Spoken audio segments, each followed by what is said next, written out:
Kelompok pemuda menyulap limbah plastik menjadi produk yang bermanfaat. Selain bernilai ekonomi, mengubah limbah plastik menjadi produk baru juga mengurangi pencemaran lingkungan. Berikut laporan reporter Wafik Asisa dan juru kamera Rama Pratama.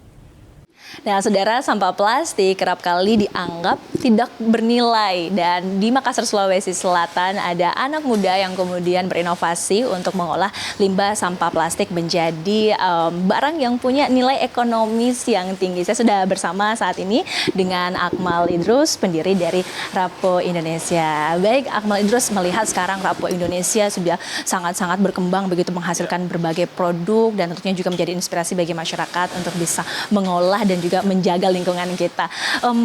Ide ataupun juga inisiatif awal yang Akmal Idrus lakukan bersama teman-teman itu dimulai dari mana?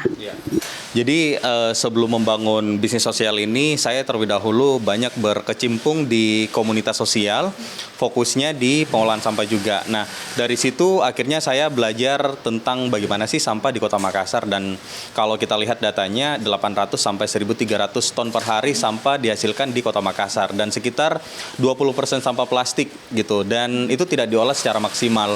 Makanya saya melihat keresahan dalam sampah yang ditimbulkan sehingga bergerak untuk bisa ikut mengambil peran untuk Kota Makassar. Menariknya, Rapo Indonesia juga memperdayakan masyarakat di sekitar begitu, khususnya untuk warga di Kampung Nelayan Untia, Biringkanaya, Kota Makassar. Selain untuk dampak lingkungan, apa juga dampak yang ingin Rapo Indonesia ini berikan ke masyarakat? Ya, alhamdulillah selama berdiri sejak tahun 2020 kita berdampak juga bagi perempuan-perempuan pesisir yang ada di Untia melalui green skill dan juga pendapatan ekonomi pastinya karena mereka terlibat di proses produksi kita. Dan bahkan dari beberapa yang terlibat di kita, pendapatan yang mereka hasilkan dari Rapo itu digunakan untuk biaya pendidikan, bahkan juga untuk kebutuhan sehari-hari. Selain itu, sejauh ini kan sudah 6 tahun Rapo Indonesia berdiri. Apa sih tantangan terbesarnya dalam mengolah limbah sampah plastik kita? Ya, tantangannya pasti karena sampahnya sangat banyak.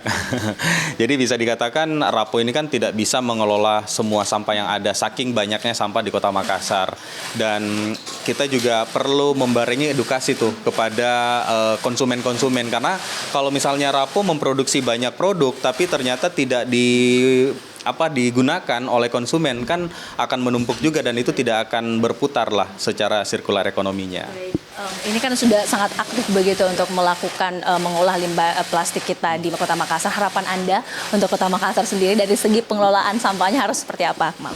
Iya, sebenarnya ada banyak tantangan ya untuk Kota Makassar mengolah sampah, karena memang proses pembuangan sampah kita masih dengan cara open dumping, di mana semua sampah itu berkumpul di TPA Antang. Mungkin yang perlu dilakukan pasti ya pengurangan ya dengan adanya regulasi-regulasi dari pemerintah, tapi juga harus dibarengi dengan kesadaran masyarakat, karena kalaupun misalnya ada regulasi, terus juga ada pengelolaan sampah seperti Rapo, tapi kesadaran masyarakat yang belum meningkat itu juga akan sama saja gitu. Dan yang paling penting memang hub-hub pengolahan sampah yang ada di Kota Makassar yang perlu terus ditingkatkan. Baik, terima kasih Akmal Idrus, sukses juga untuk Rapo Indonesia. Demikian saudara.